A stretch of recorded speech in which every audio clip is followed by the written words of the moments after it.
Am I the a-hole for telling my sister her baby name sounds ridiculous? My 29 female sister, Claire, 34 female, is pregnant with her first child, and I'm genuinely happy for her. She's had a rough couple of years, so it's nice to see her so excited about something. That said, she's taken the excitement to a weird level. She's decided to name her baby something unique, and I think it's borderline cruel. The name she's chosen for her future daughter, Mleighaseranphynnne. Yes, spelled exactly like that. Claire insists it's pronounced Malaya Seraphine, but she's adamant about keeping the creative spelling because normal names are boring and my daughter deserves to stand out. When she told me, I was caught off guard and just blurted out, "Are you serious?" She looked hurt and asked why I didn't like it. So I, probably too bluntly, said, "Because it sounds like a Wi-Fi password." Claire immediately got defensive, saying I was being judgmental and unsupportive, and that no one else had a problem with it. Side note, I later found out our dad laughed out loud when he heard it, but tried to cover it up. I tried to tread carefully, but I told her I thought the spelling was going to make her daughter's life harder than it needed to be. Teachers, doctors, employers, everyone will constantly be mispronouncing it or spelling it wrong. Claire shot back that it's her child, and I don't get a say, and I need to get with the times because kids today have unique names, and no one cares anymore. Here's where things got worse. At a family dinner, Claire brought up the name again, and I made a mistake of saying, "You know you're naming a person, not a fairy in a fantasy novel." She stormed out, and now she's refusing to speak to me unless I apologize for mocking her creativity. My dad is staying out of it, but my stepmom thinks I was wrong to criticize the name and should just let Claire do what she wants. I love my sister, but I can't shake the feeling that she is prioritizing her ego over her baby's future. Am I the a-hole for being honest, or should I have kept my opinion to myself? Now for the top comments. You should look into the subreddit r/tragedy. It's chock full of situations like you're describing. Lol. Oh, not the a-hole by the way. You're trying to save your niece a life of having a store-brand Harry Potter spell for a name. Not as bad as Ray Farty, but heading that way. But still equally horrible as Jacksonville. That poor girl. Not the a-hole. Her child is going to grow up and be an adult in the real world. That name is a no-go for me. I wouldn't continue harping on it, but you're not wrong for being honest. Can you imagine the mocking the kids will come up with? I definitely considered what my kids' names rhymed with, or how they could be twisted into a cruel phrase when naming them. Kids are creatively cruel. My name wasn't terrible, but it sorta rhymed with pizza, so I got that a lot. Next story. Am I the a-hole for giving money set aside for my son to his daughter's mother? My husband and I are fortunate that we were able to not just put our children through college, but also put money aside for their future weddings. As our sons got older, one of them, Frank, told us that he didn't plan on getting married. My husband and I talked about it and decided that when the time came, we would give him money toward a down payment on his first home. We also told our other son that this was an option as well, and he could use the money for either purpose. From ages 20 to 23, Frank dated Nadine. They were pretty serious, and according to Frank, he planned to be with her long term. She was very close with our family and even vacationed with us. Then one day, out of nowhere, he announced that they had broken up. He didn't want to talk about why and refused to talk about her, period. We weren't sure what was going on, but supported him. A few months later, Nadine reached out to me. She asked if I had Frank's new phone number. I was hesitant to give it to her as I wasn't sure if he'd want her to have it.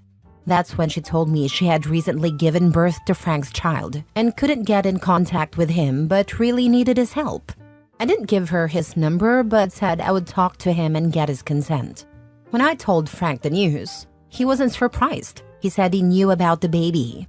I asked if he knew if it was his and whether Nadine had cheated, or if that was the reason they broke up. He said no, he knew the baby was his and Nadine wasn't the type to cheat. He said he just didn't want to be a father. I asked if he thought she had baby-trapped him. Not because I thought she did, but just to understand his attitude. He said no. He believed it was a true accident, but he didn't want a baby. I was in shock. My husband and I didn't raise either of our boys to be this way. I said even if he didn't want to physically be present, he still owed child support. He claimed that no, he wasn't going to pay, and Nadine was too poor to get a lawyer. I told him I was disappointed in him and that he needed to get his act together and be responsible. He was very nonchalant in his refusal. I truly didn't recognize the son in front of me. I ended up meeting with Nadine privately. She looked exhausted. She told me she had been laid off right before finding out she was pregnant and was struggling to find work. She had depleted her savings. On top of that, she was exhausted from caring for the baby. I held the baby and fell in love instantly. I knew we had to help Nadine and my granddaughter. I spoke with some friends and helped Nadine get a job. My husband and I discussed it and decided we would use Frank's wedding/down payment fund to get a good lawyer for her. One of the first things done was getting a DNA test, which proved that yes, the baby was Frank's. With a lawyer, Nadine was able to get child support out of Frank. At the time, Frank didn't know where the money for the lawyer came from. Nadine asked us not to tell him for the time being, and we agreed. This was all a year ago. My husband and I are very active in Nadine and the baby's lives. Nadine is doing much better. She has a new apartment, and the child support has helped her immensely. Frank has barely spoken to us in the time since.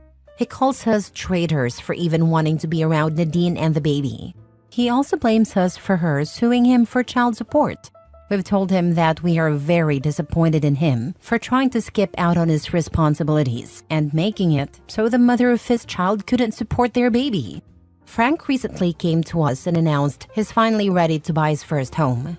He said he has some money saved up, so combined with what we've put away, he feels he can buy a nice house. We told him that the money isn't there anymore and finally explained why. He became furious.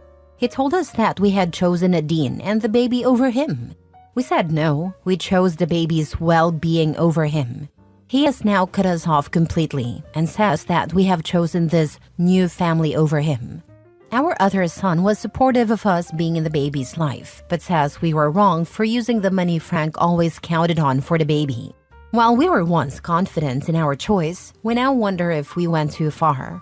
Were we wrong? Ask Frank, if you don't owe any support to your newborn child, why would you expect us to support our grown adult child?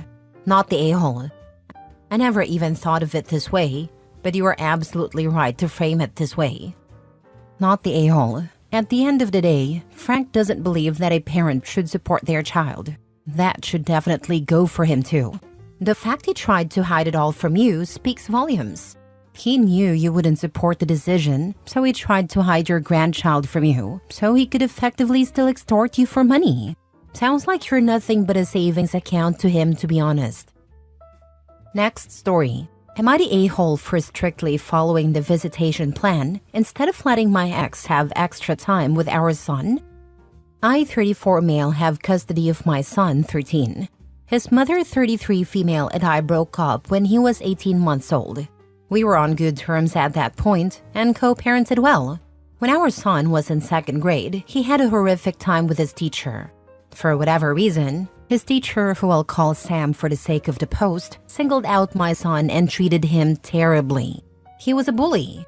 My son had no trouble with his two previous teachers, but this guy always had complaints about my son.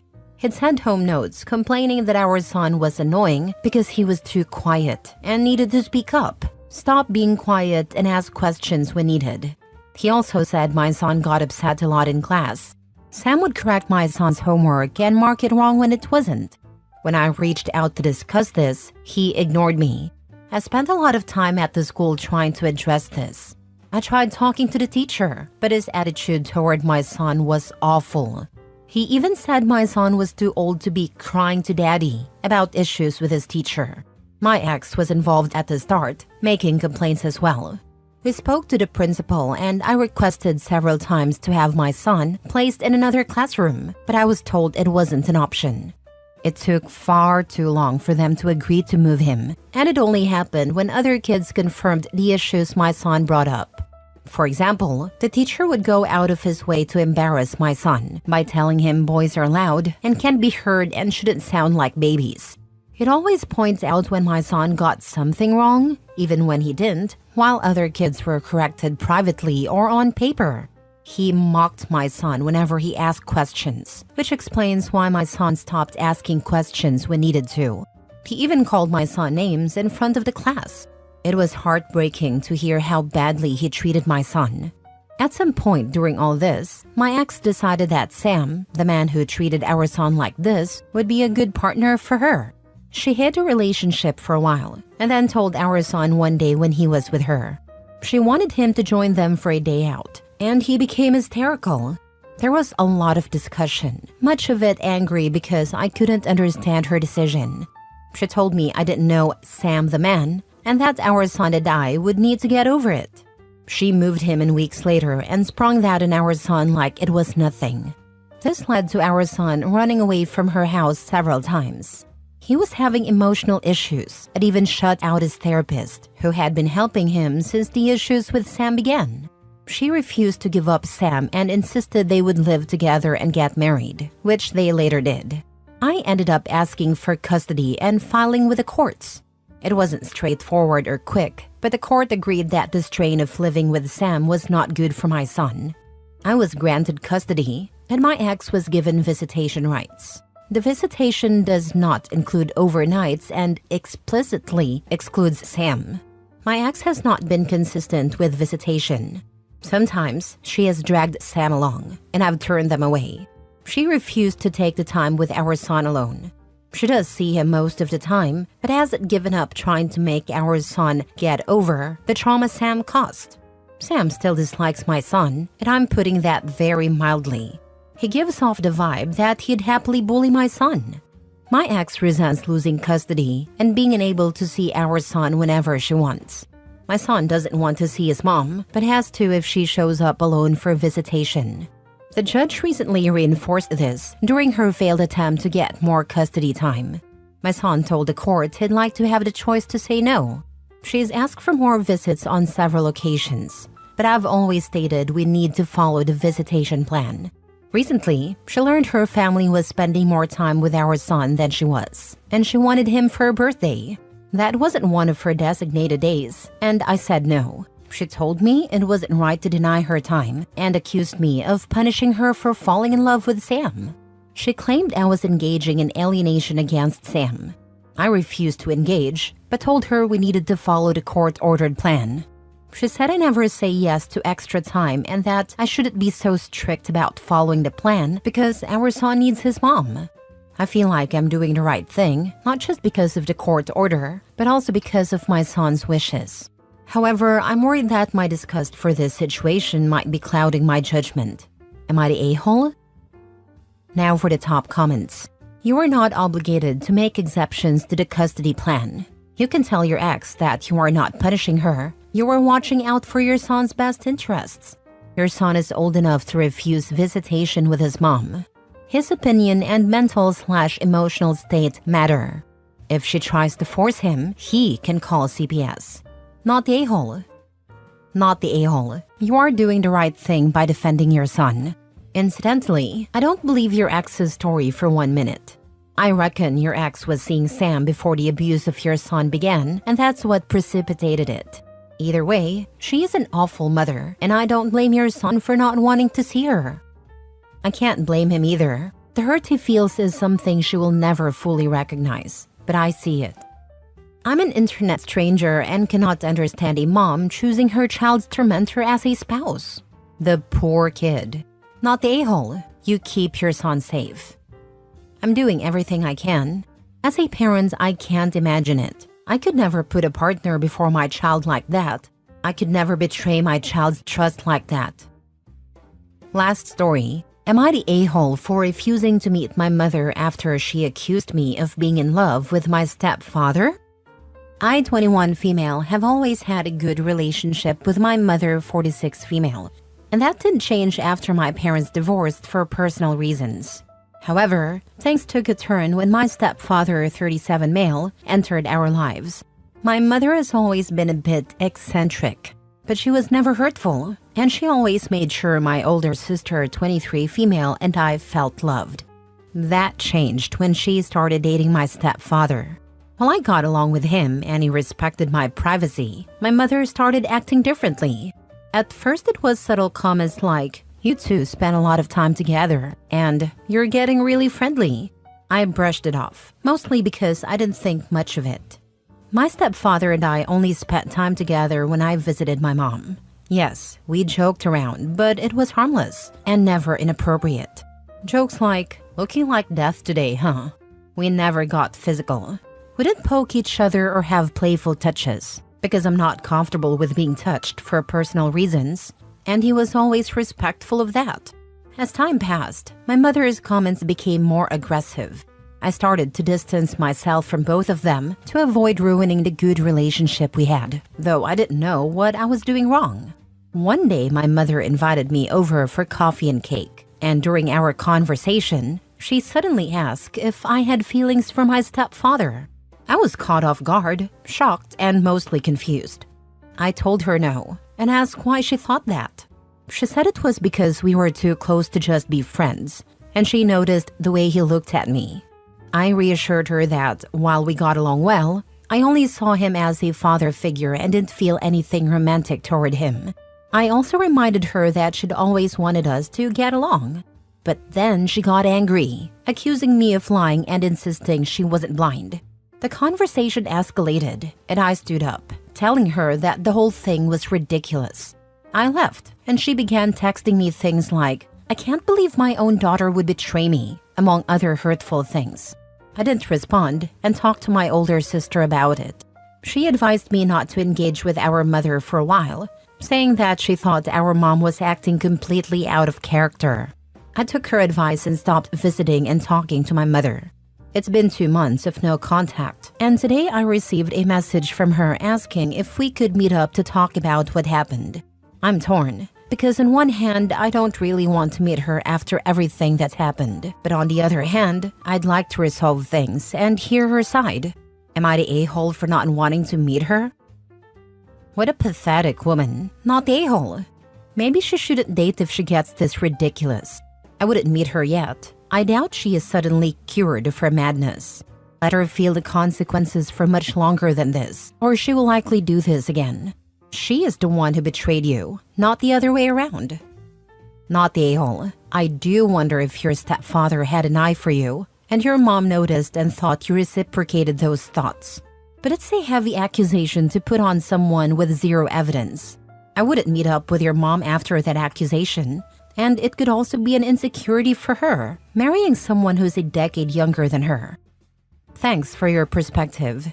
I've thought about that possibility too, but honestly, my stepfather has never given me any reason to think he had inappropriate intentions. He's always respected my boundaries, and our interactions have been harmless. I feel like my mom's accusations are more about her insecurities than anything else, especially with the age difference between them, as you mentioned. It's just really hurtful that she jumped to such a heavy accusation without evidence, or even talking to me properly about it. I agree that meeting her right now feels like a bad idea, but part of me still wants to resolve things. I just don't know if she's ready to approach this maturely yet. Am I the a-hole for refusing to resign a lease weeks before leaving my pregnant sister homeless? I, 23 female, have an Irish twin, 24 female. We've been living together for 2 years. She's a single mom of a toddler. When we first moved in together, the apartment was only in her name, and she let me live with her. I was finishing dental assisting school and couldn't qualify for an apartment on my own. I still paid half the rent and utilities. And after graduating and getting a job, I became an official added roommate to the lease last year. I make a lot of money for my age, so when my sister was struggling to pay her half of the rent when her job cut her hours significantly, it was no-brainer to start paying more. I could easily afford all the rent, so covering another 25% is nothing. Plus, I love her and my niece. My sister has no help whatsoever from the father, so I help her as much as I can. He works under the table, so he doesn't get his wages garnished for child support. I have watched her struggle to afford daycare and food for her baby, so I also help her with that. 2 days ago, my sister sits me down and tells me she has news. She's pregnant. My jaw dropped. I ask who the dad is, and she starts crying. I didn't expect her to say her deadbeat baby daddy. I was shocked, and she continued on her explanation. She saw a girl commenting under his posts, and she went on her page and saw they had taken pictures at the same place at the same time. The girl also posted him for his birthday weeks later saying, "Happy birthday to my fiancé." She messaged her letting her know he's a deadbeat and got blocked. Then her baby daddy called her, saying she's a crazy witch, and that led them to getting a hotel room and they slept with each other. All to prove some point to his fiancé that he's not loyal and she can have him whatever she wants, because she sent her proof after they slept together. But the fiancé stayed with him. As she's telling me this story, I just sit there upset. I started asking her if she went to the doctor and how far along is she. She said she did stop by Planned Parenthood and got a scan, and she's 9 weeks. We live in a blue state, so abortion is legal here, and I told my sister that I wasn't going to be resigning the lease unless she got an abortion.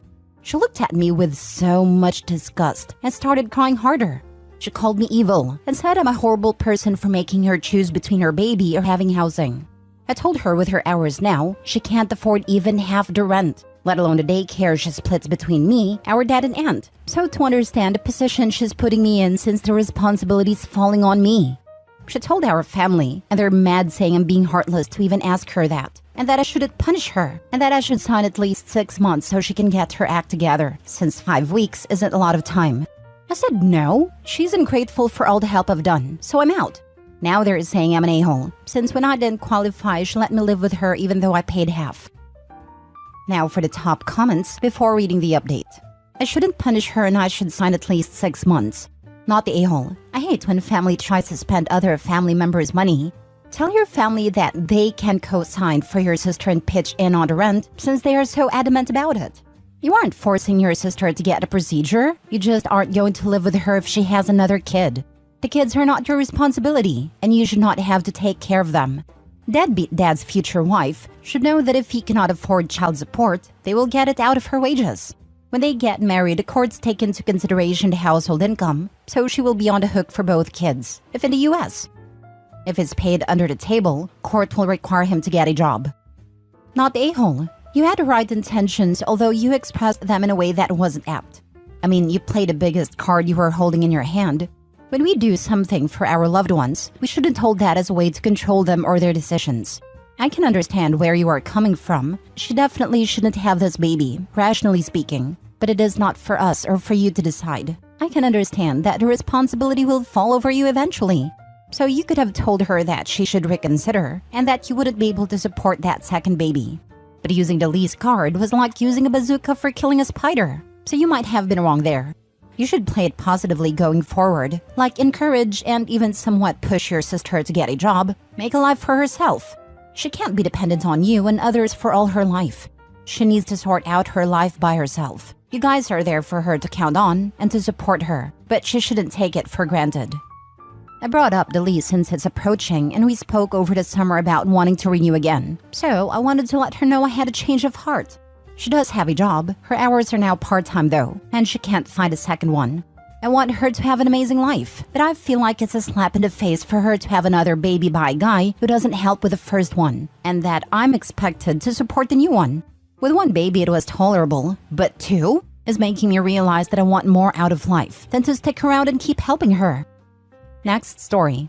Am I the a-hole for banning my sister and her boyfriend from my wedding? So my husband and I are getting married in December. My sister's boyfriend started asking if he could propose to my sister at my wedding. I obviously said no, because that's our day only. He can propose the day after my wedding, but not on my wedding. But he asked me again and again, and I said no every time. The 50th time when he asked me, I said not only can't he propose at my wedding, but he can't even come to my wedding. Then my sister started to fight over this. She knew her boyfriend wanted to propose to her at my wedding. I told her that it's gonna be my day and my husband's only. She started to call me names because I banned her boyfriend from my wedding. She said that if I'm not gonna let him propose to her, then she's gonna ruin my wedding dress. She even said that she's gonna sneak her boyfriend because she wanted to have all the family members be present on her proposal. I said that's fine. She's also banned from my wedding now. A few days later, some family members called me to say I'm a heartless person because I broke my sister's heart. They said she cried because she wanted to be on my wedding. She wanted to see her little sister getting married. She also said that I should have just accepted her wish and let her boyfriend propose at my wedding. So you guys tell me, am I the a-hole? You are not the a-hole. Your sister and future brother-in-law, however, are two matching pieces of work. She's going to wreck your wedding dress if you don't let her boyfriend come propose at your wedding? Wow. I would suggest that you hire security to make sure your sister and her boyfriend cannot attend. Her instability could truly wreck your wedding, particularly if she tries to make good on her threats to sneak in boyfriend and wreck your dress. As for her heart being broken, ignore. It's just drama from a woman who just really wants to upstage you at your wedding. Do not include her. Do not include her boyfriend. Share with your family in writing. Please stop contacting me about my sister and future brother-in-law not being invited to my wedding. Brother-in-law asked me many times if he could propose to sister there, and I told him no, as the wedding is to celebrate the bride and groom and should not be hijacked by another event. After many requests, he still refused to take no for an answer, so I asked him not to come. Sister then said that she would come, wreck my wedding dress, sneak her boyfriend in, and have her proposal. She also called me all sorts of names. For these reasons, sister and future brother-in-law will not be coming to my wedding. I'm not open to further discussion on this topic. Best, Opie. Yep, let family know what their plans were. Also, Opie should let people who continue to harass her know that they can miss the wedding too. Get security and make sure she has no access to her dress. Passwords with vendors too. Not the a-hole, and this BS right here is yet another reason people elope. The nerve of your possible future brother-in-law wanting to steal your spotlight at your wedding. And family members backing him and your sister up, even though she threatened to ruin your wedding dress. Of course, you disinvited them. And you can put their little flying monkeys up for consideration if an invite take back too. Your sister is saying just wants to see her little sister get married, so she can get a ring on it and avoid having to organize and pay for her own damn engagement party. Oh hell no, not the a-hole. Next story. Am I the a-hole for not sponsoring my friend's honeymoon? I've known my friend for almost 5 years, and we've always been good friends, but not particularly close. She recently got engaged to her boyfriend of 8 years, and started planning her dream wedding, which from what I've heard is extravagant and way out of budget. Her parents are paying for the gown and venue, while his parents are covering the food, decor, and other expenses. They have 3 kids together, and money has always been tight due to their growing family. A couple of months ago, we went out for drinks and all she could talk about was how she deserved her dream honeymoon but couldn't afford it. I felt bad for her. I've been working as a registered nurse for quite a while and my pay was good, and I had some money saved up as well. So I decided to offer to sponsor her honeymoon in Hawaii, which she eagerly accepted and was grateful for. However, things took a turn for the worse when we went shopping for bridesmaids' dresses. She insisted we wear a particular lilac dress, which was revealing and uncomfortable, especially for someone like me who doesn't have a 0 figure and is on the busty side. When I expressed my discomfort, she made a cruel joke about my appearance, comparing me to a baby elephant and suggesting I lose weight. I asked if I could wear a different dress in the same color, but she dismissed me and implied that my size was the problem. When I tried on the dress, it was a disaster. My stomach looked absolutely hideous, and my breasts were spilling out, making it uncomfortable. My so-called friends laughed and made jokes about my appearance. When I told the bride the dress wasn't working for me, her response was the last straw. She told me that because of my body size, nothing ever worked for me, just like my past relationship with Tyler, my ex. This was a particularly sensitive topic for me, and I couldn't hold back my emotions any longer. I left the place in tears and texted her that I was canceling her Hawaii trip and wouldn't attend her wedding. She became angry and told her sob story to other friends, but most of them sided with me. A few days later, she messaged me, apologizing and asking me to attend her wedding. I declined, but then unbelievably, she had the audacity to ask me to pay for her honeymoon, insisting I promised. She even made her fiancé's sisters and friends text me and pressure me to pay for her honeymoon.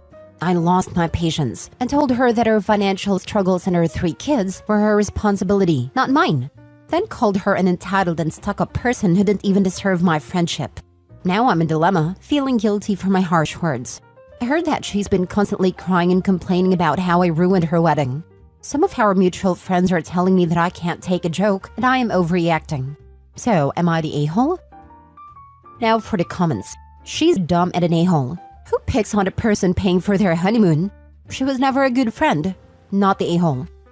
I always knew she was a bit inconsiderate, but I had no idea she could go to this extent. She makes fun of almost everyone, but the things she said to me didn't even feel like a joke. Way too personal and too hurtful. Not the a-hole. First, you shouldn't have offered to sponsored honeymoon in the first place. You need to think carefully about why you did that because you shouldn't have. Contributing $250 towards it? Fine. But sponsoring the whole thing? Yeah, no. And to hell what anyone else thinks. You make jokes about my body and my former relationships, then I can choose to remove myself and my money from your presence. What they said was not a joke, and it is not your fault if this ruined her wedding. She should ask one of her other friends who can take a joke to sponsor her honeymoon. Please stand your ground. Have you already paid for everything? No, I did not pay for anything, and yes, it would have cost me over $10,000. From all the things that I calculated, it would have been around $11,600 or more. I only made such a big promise because she and I have been friends for a long time. And she was a little inconsiderate about others' feelings, but she was always good to me. Even though we were not best friends, she was one of the few good friends I had. And I know that sponsoring a trip to Hawaii might sound like a really stupid idea, but if I had enough money, I would not hesitate to sponsor a world tour. You may call me stupid, but I like doing stuff for people I love. But guess I befriended the wrong person. And I have always saved my money instead of spending it mindlessly. So, spending $10K for a friend didn't feel like a huge deal to me. Plus, I can gain that money back by only saving for 2 to 3 months, given my monthly earnings. She has been working really hard for her kids, and I saw it myself. I just wanted to give her a good vacation. The fact that you're single and make good money is the entire reason she invited you to lunch and talked about, oh, poor me, can't afford a honeymoon. That's all she really wanted from you. In other words, you did the right thing and she's not your friend. Last story. Am I the a-hole for giving my mom money in front of her relatives and telling her to decide who gets it? I'm visiting my mom's home country, and everywhere we go, someone needs something, and my mom expects me to pony up some cash. It is getting annoying. I came here to meet extended family and help my mom get around. After 3 days of this, I went to the bank and withdrew a large sum of cash. That evening, we were at a party with a bunch of her family, and it started. I said in my very poor Spanish that I would love to help all of them, but my mom knew them better and what they needed. So I gave her the wad of cash, said that was all the money I had to spare on this trip, and she could decide who deserved it most. I got drunk with my cousins and my mom was overwhelmed by her needy relatives. The next day, she made my hangover that much worse by yelling at me for the way I handled it. Apparently, she didn't have a spare minute without someone coming to her to explain why they needed money more than anyone else. She said she even started getting calls from people who hadn't come to the party, but heard she had money to help them. I said she had made my vacation into a charity trip, and then I went looking for more beer. She says that I behaved poorly and that I embarrassed her. Not the a-hole. Your relatives sound like leeches. No offense. I don't know why she was embarrassed. Her child was able to give her a large sum of money to help the family. That sounds like something to be proud of, or at least grateful for.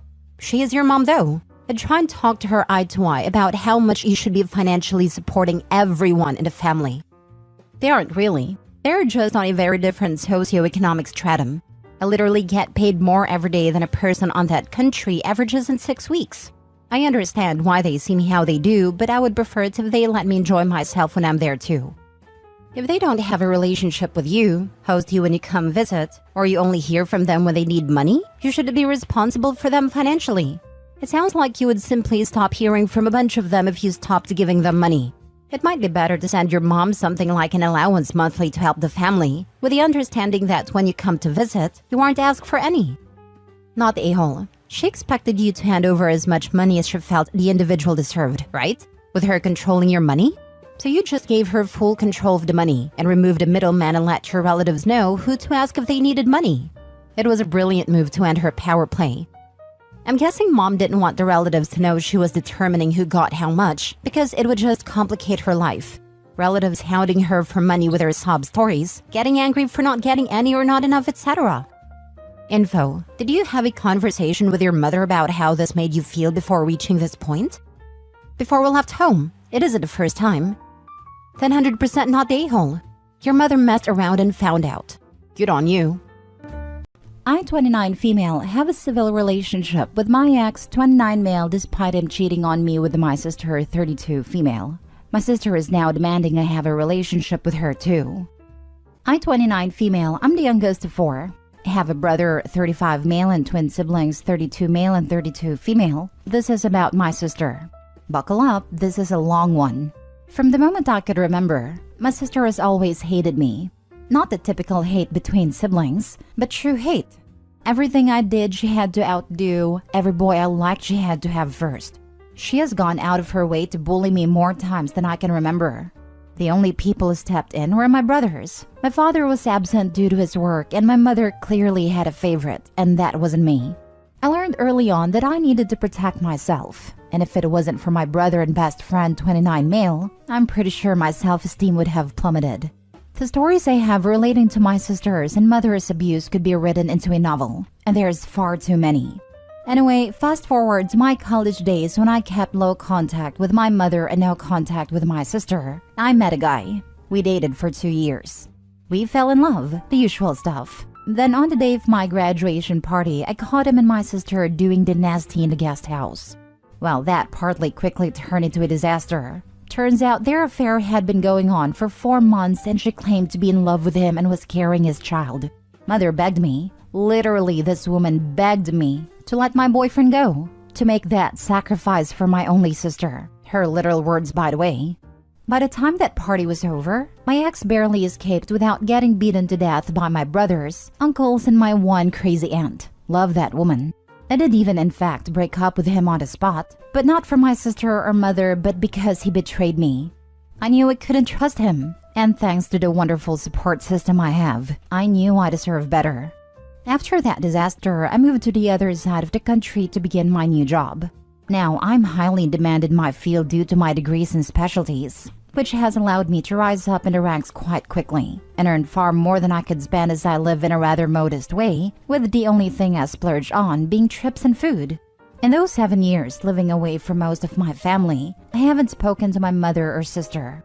I almost cut my dad off too for being too impartial, but he ended up divorcing my mother and realized how many times he failed to stand up for me during my childhood, all thanks to my brothers, by the way. He begged to reconnect a few months after my graduation party, and we've had a strong relationship since, just as I always have with my brothers. The whole family basically abandoned my mother and sister. It only kept contact for the sake of the child, a child they've attempted to use as leverage in many cases, but that's a story for another time. My ex had a little sister, one which I adored and dearly missed with the time away. About a year when I left our hometown, she contacted me via Instagram. She was attending college in my state and expressed how much she missed me, and after a few messages along with a coffee date, we reconnected. She kept me updated on the saga that was my sister and her brother's relationship, not that I asked her to. I quickly found out her brother dumped my sister after the child was born. Apparently, he wanted to wait until his child was born to not cause my sister stress, which would cause pregnancy issues. They have been maintaining a strict co-parenting relationship ever since, which my sister hated. She's even attempted to keep his child away from him, but my ex's family is disgustingly wealthy, so the lawyer stepped in, and strict protocols were put in place to guarantee both parents did their part. I met my sister's child through my ex's sister. I've gone over to her house after work with the intentions of going out to dinner, but she had texted me to cancel the plans. But my phone died, and when I arrived at her apartment, I was surprised with not only with my ex, but the love child too. And guys, the moment I met her, I simply fell in love. I had seen pictures through my family, but they were nothing compared to the real thing. My older brother has 2 kids, which I spoil at any given chance. May it be gifts, trips, or even just stocking up on their favorite beauty supplies. If they wanted it, I got it. I got the money and it never hurt my bank account. I've even organized various trips for the entire family with only my niece missing, and my sister would refuse to let her come with us without her. After seeing how frustrated my family was with my mother and sister for using my niece as a bargaining chip, I put away my pride and contacted my ex. I asked if it was okay if his daughter would join us on said trips. Immediately, he was delighted, because his daughter had expressed feelings of being left out from our side of the family, something we've never wanted. Ever since that agreement, my ex and I would plan out when the little cousins would get together for their trips. Then over the years, our relationship had turned civil. The civil agreement I had with my ex had been kept a secret from my sister. My brothers, along with my father and extended family, agreed it was for the best. as the hatred my sister held for us was hindering her child's happiness. But she recently found out after snooping through a family's Instagram page and seeing her daughter with us on a trip to Disneyland. She confronted us at my brother's house when he was hosting a barbecue. She demanded the same level of respect and forgiveness I gave to my ex, and when I refused, she called me a hypocrite and a-hole. Truth be told, I have forgiven my ex, and my sister too, for everything they've done to me. However, I simply don't want my sister in my life, and my family agrees. They've all had their fair share of drama with her and my mother. They've burned down far too many bridges, and if it wasn't for my niece, they would have been cut off too from the family. I could have been somewhat civil to my sister after the affair. However, unlike my ex, she acted as if I was the affair partner, as if I was the one who stole everything from her.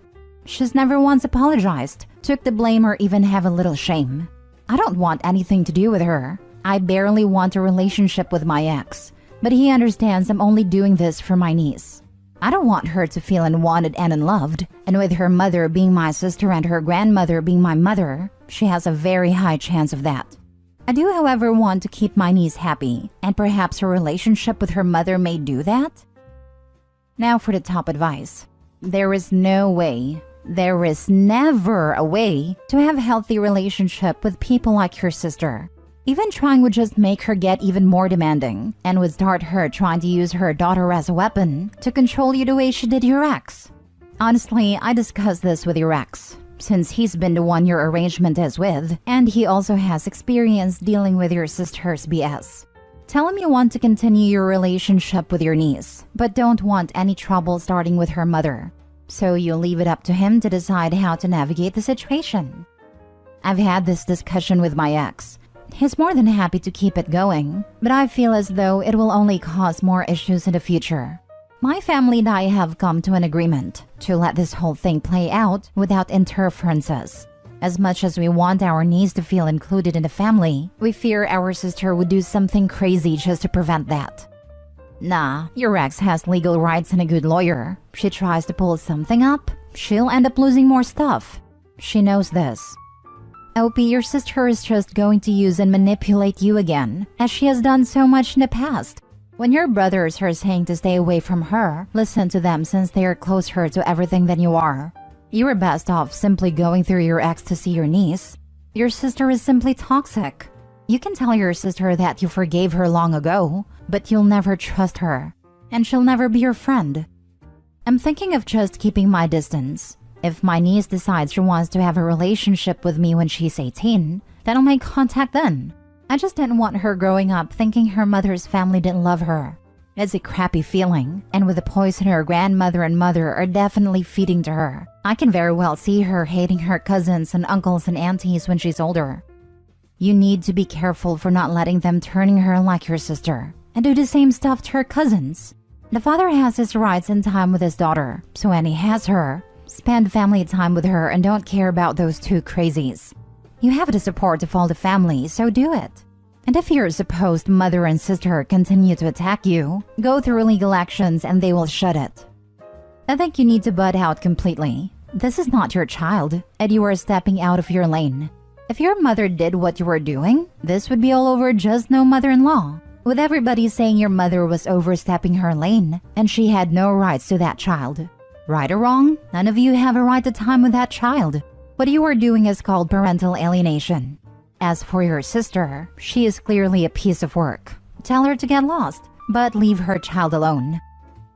Last story. Told my sister she doesn't deserve to be a mother on Mother's Day. I, 19 female, told my sister, 30 female, that she doesn't deserve to be a mother on Mother's Day. My nephew is currently 3 years old, and she barely treats him like a son, but rather an accessory. She's constantly in social media, flaunting her motherhood. She tells people it's so hard to be a single mom, when that's something she absolutely chose for herself. She decided to get pregnant on her own, and cut ties with a father who wanted to be there for my nephew. Just recently, my sister left for another state to work on herself and her finances. She left my nephew with my parents, and it's been hard for everyone.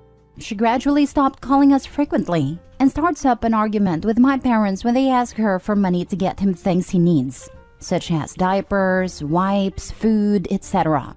She tells them she doesn't need to pay them for those things because that's their grandson. And if she keeps giving them money all the time, then she left his state for no reason because she'll have no money to provide for them when she gets back. It's infuriating. As she does this, she posts on social media about how she's in the best position of her life, how her mental health is improving, and she's living the life as a single mom. She has a bit of a temper when confronted, so I've always held back on giving my opinion. But just before Mother's Day came around, my dad offered to take my nephew to her so she could be with her son.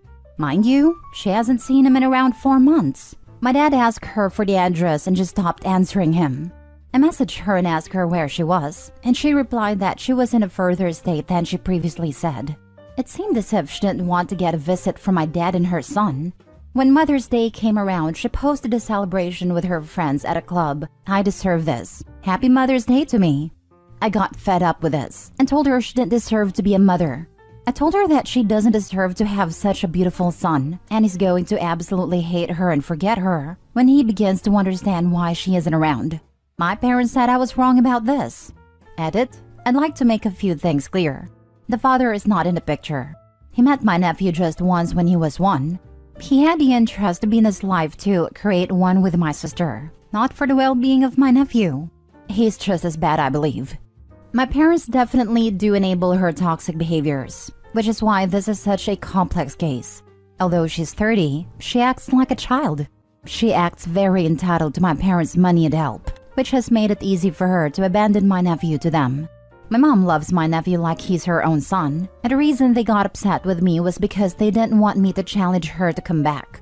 My nephew prefers my mother much more. Their bond is inseparable, and everyone's afraid of her taking him away.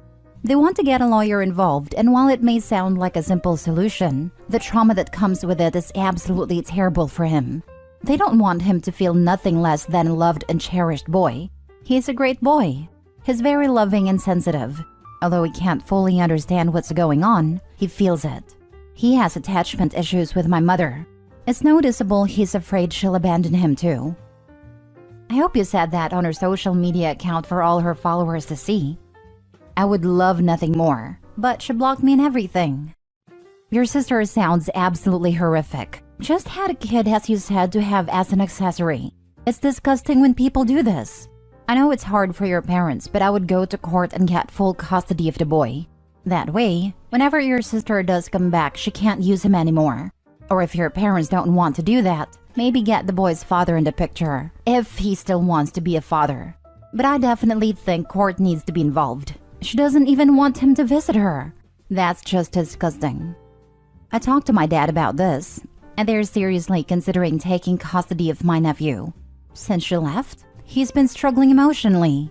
He hasn't spoken a word, and although she's not around, she completely protests the idea of therapy. They want the place take him, but they can't do that without her permission apparently. So in the best interest of him, that may very well be happening sometime in the future. She literally abandoned him. I wouldn't think the courts would allow the decision to be up to her at this point.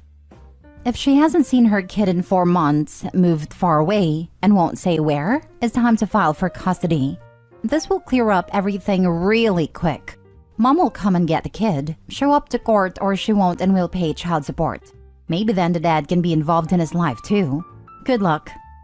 The fact that she refuses to give an address to where she currently is means you need to send copies to her last known address. This actually works in the petitioner's favor. Parents need to file for emergency custody with all the text messages, any social media posts you all can find, and if there are any Venmos you can. You all cannot even get him medical attention if he becomes sick and needs a doctor. That's the thing. She lived with my parents prior to moving away. As soon as she got pregnant, she moved in and had my parents take care of her financially. She was living off of my parents up until she decided that she needed to get away from here and work for a better life for her and my nephew. Well then, I guess she should have supplied a current address, because if your parents' home is still her only known residence, then the paperwork would be sent there. I would do a cursory search for her name/address based on the states she's claimed to be in, but if nothing comes up, that's her fault. An emergency order is normally done on the day it's filed with the courts. In the address section, your parents can also just write unknown. The court may attempt to call her during the hearing, but if she doesn't pick up, they are not going to waste time waiting more than that day. The order will be temporary, and they can get paperwork to file for more permanent custody while there. Child services may be called in during the emergency custody period to assess an attempt to track down both biological parents. But if y'all don't know who the father is and she refuses to name him, then the decision will be whether to keep him with your parents or your sister, if she even wants him. Am I the a-hole for telling my sister that she is as bad as our father? I, 28 female, have an older sister, 33 female. Our parents divorced when we were 4 and 9. Our mother got full custody because our father was not a good person. Then our father kidnapped us, and from 4 to 16 I lived with her and our father in cult. It was your run-off-the-mill Christian cult. Homeschooled, forced to dress modestly, any type of independence is seen as sinning, etc. But when I was 16, the cops finally arrested him and we were reunited with our mom. The first few years of freedom were wild. We finally got to grow as individuals, experiencing normal life and face our traumas in therapy. My sister became a tattooed, pink-haired career woman. I went to college, worked for a couple of years, met a good man, and decided that being a stay-at-home mom is what I really want. Looking at me, you would think that I am embodying what we were taught as kids in a cult, but that's not true. Just find myself in dressing in feminine clothes, taking care of my home, my husband, and my kid. I'm an equal in my relationship. I know how to assert myself, and I am as far from what I used to be as my sister is. My sister, on the other hand, doesn't think so. She takes every opportunity we meet to try and save me. She tries to convince me to leave my husband and my kid, pushes me to get a job, tries to force me to go clubbing with her, tried to force me to get makeovers, etc. I finally had enough yesterday. She made a dating profile for me on Tinder, and she has been chatting with a guy and had set a date already. I was furious. So we got into a screaming match that ended up with me telling her, "You are exactly like Dad. You are both trying to change me to fit the idea of what you think I should be." She was shocked, didn't say anything and just left. Her partner told me that she had an anxiety attack and is ramping up her therapy sessions. And now I am feeling like an a-hole. Not an a-hole. What you said is exactly right. She wouldn't listen to you before. Sometimes it takes a verbal slap in the face with the reality to get through to someone. Something that I've learned: the people who visibly rebel the most tend to be the ones who are the most similar to what they're rebelling from. The sister embodies this intensely, given her need for control. I agree, and for this reason, I'm actually gonna go with no a-holes here. OP, first, I'm really glad you're both out of that situation. Even though you and your sister went through it together, it sounds like the experience affected you pretty differently, which makes sense since you're two different people. Based on what her partner told you about your sister's reaction, it sounds like her identity as the rebellious one is actually pretty brittle, sort of like an emotional exoskeleton. What you said to her wouldn't have affected her so much if there hadn't been a kernel of truth to it. It was hard to hear, but the good news is that she was ready to hear it. I know that because she heard it. If she wasn't ready for it, she would have shut down instantly by lashing out at you, doubling down on the party girl thing, etc. She'd probably have quit therapy too, but that's not what she did. She heard what you said and recognized the truth of it, and she's dealing with it in an appropriate way. It would probably be good to let her know you love her and that you're there for her, but also to give her some space and follow her lead for a bit. I know this is upsetting, but it also sounds pretty healthy. I think you're both gonna be okay. The moment you start pretending to be someone else online, you become the a-hole. I hope he's married. If her husband or anyone who knew her saw that Tinder account, she'd be receiving the heat of it, not the sister. Sister is an equal victim of the cult, but Opie didn't steal her identity online. That tips it to not the a-hole for me. She needed to hear the truth, Opie. Ramping up her therapy sessions is the best thing you can do right now. All the women I know in harmful relationships have careers. She needs to learn that's not a way to measure freedom. Definitely not the a-hole. It sounds like you are happy and secure in being who you want to be. It's not your fault that she can't see or accept that. It almost feels like she's overcompensating for the lifestyle you had growing up, while you've found your middle ground. For her to create a Tinder profile for her happily married sister, and even chat up guys as you, is wrong on so many levels, and crosses so many lines that I can't even find a proper word for my disgust. Next story. Am I the a-hole for not treating my stepkids equally? I started dating Daniel 2.5 years ago and we got married last year. Daniel has 5 kids with his ex-wife. Ava 11, Jason 9, Isabella 6, Sophia 5, and Andrew 3. Daniel's ex never liked Ava. She blames Ava for leaving her trapped in a relationship with her dad. When they got divorced, she said she didn't want anything to do with Ava. She was 8 years old at the time. Ava's mom leaving but having a relationship with her siblings destroyed her. She had to go to the hospital 3 times over the first 4 months. She didn't sleep nor eat and would have panic attacks at school. The weeks Ava's siblings were with her mom were the hardest, because it was a constant reminder that her mom loved her siblings and not her. She would barely get out of bed those weeks. So around 2 years ago, I surprised her with a day trip to the beach. I bought her a cute swimsuit. We got ice cream. We went boogie boarding, went out to eat, and went shopping. It was the first time I'd seen her smile in weeks. I noticed it was helping Ava, so we started to go out more and more.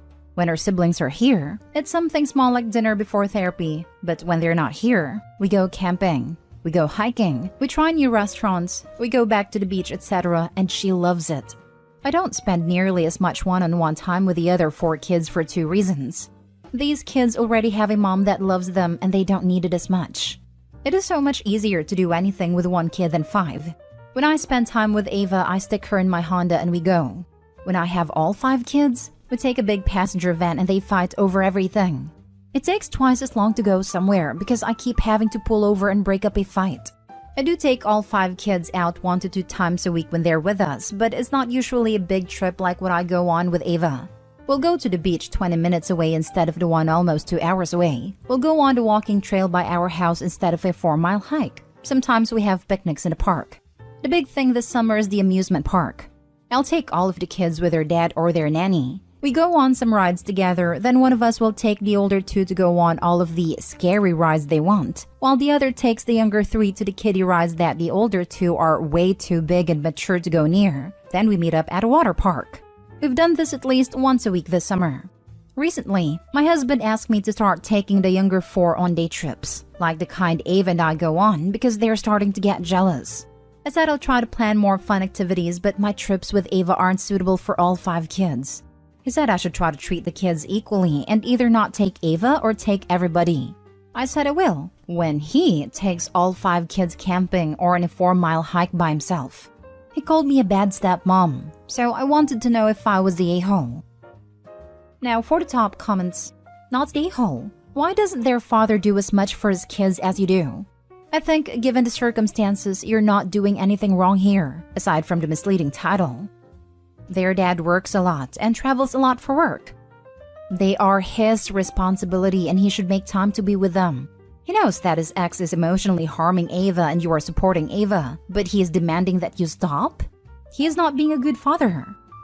He said I should try to treat the kids equally and either not take Ava or take everybody. The kids aren't equal, and the other 4 have a mother. Ava only has you. Crazily enough, you got yourself in the position where you're Ava's adoptive mom and stepmom to the others. In fact, even though it make the issues worse, I might suggest you look into legally adopting Ava. That way you have rights to her if you and your husband don't work out. Not the Holopi. Your husband is callous and ridiculous.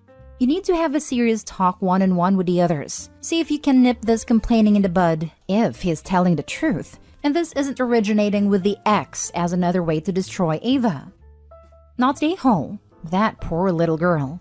You may not have come up with a perfect solution for helping this child, and it may be unfair to her siblings, but you are putting a hurting child first. She's lucky to have you. I agree with not the a-hole, but if anything Opie does is unfair, it is caused by the unfair behavior of the biological mother. Trying to help and balancing out an unfair situation should not be called out as unfair. That would be excusing the root problem. Next story. Am I the a-hole for forcing my ex to cancel his business trip so he can watch our son after his girlfriend caused our nanny to quit? I had a nanny, Cora, who worked for both myself and my ex. While my ex paid her, he left most of the decisions about her employment and how she would care for our son to me. Cora asked me if it would be okay if she could bring her niece with her to work while she cares for my son, as her sister was in the hospital. Her niece and my son are both close in age, so I thought it would be nice for him to have a child to play with. And Cora has honestly been a lifesaver for the 2 years she's worked for us. Things were great. Until Cora called me to tell me she was quitting. After my ex's girlfriend told her she couldn't bring her niece into his house. Even after Cora had told her I had said it was fine. I tried to convince Cora not to quit, but she said girlfriend spoke to her so rudely that she couldn't continue working for us. When I called my ex, he agreed his girlfriend wasn't wrong, but thought this would just mean I would stay home to care for our son and he would take care of us financially again. I told him he needed to cancel his business trip next week because our son is supposed to be with him from Thursday to Sunday. He told me he couldn't just cancel as the trip was important, but I was annoyed, so I told him that was too bad. And it was a good thing he was his own boss then because he had to watch our son on his days and he couldn't do that from the US. Now he's upset with me and his sister told me he broke up with his girlfriend in front of everybody because he was angry after our conversation. Am I the a-hole? Not the a-hole. His childcare was lost due to his girlfriend and he is responsible for finding backup childcare during his parenting time. Most parents have to schedule their business travel when their children aren't with them if they don't have alternative care. So, he needs to parent. He didn't have good boundaries with his girlfriend about her minding her manners with the important childcare provider he employs, and now he has consequences. I hope you can give the nanny a good reference for her next role. She did not deserve mistreatment. Hopefully you find an excellent new nanny shortly as well. I will also add that his girlfriend was probably of the eye candy category, and not someone he really cared about. Plus, how entitled can the guy be? The nanny quit, so my ex will quit her job and take care of the kid? My friend broke up with her narcissist ex, and every single inconvenience he experiences in his life is her problem to fix. He got a flat tire while transporting their infant and toddler. He called her to leave work to pick the kids up because he needed to go to the tire shop. Never mind normal custody handoff would be the following morning. He needed her to take over parenting because he couldn't plan a better time to get his tire fixed. That did not interfere with bedtime. Her work doesn't matter to him. Her family issues don't matter to him. Since their toddler was born, she lost 2 close family members in tragic, unexpected, and untimely circumstances. And both times, she was in crisis. He returned the kids early or skipped parenting time, when you know damn well she needed a minute to grieve without babies. These people feel like we're all here to make their lives easier, not that they have responsibility for contributing to their relationships. His girlfriend created a problem, and he expected you to give up your life because he doesn't want to be inconvenienced by his girlfriend's actions? My question is, why won't Cora come back if the girlfriend is no longer in the picture? Is there more to Cora leaving? Because when you have worked for a family for years in an intimate situation like Inanny does, you do have a breaking point.